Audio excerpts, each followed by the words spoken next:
Today we are in southern Spain, exploring the beautiful city of Ronda, and wow, this place is unreal. So yeah, let's explore the city.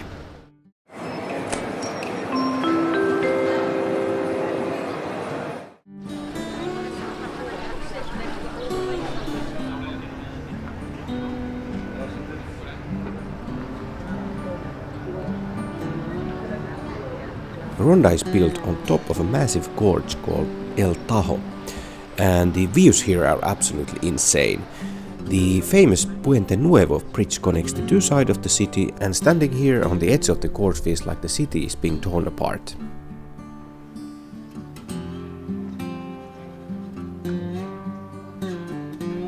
This city has so much history too, from Roman times to Moorish rule, and you can really see it in the old town streets and the architecture as well.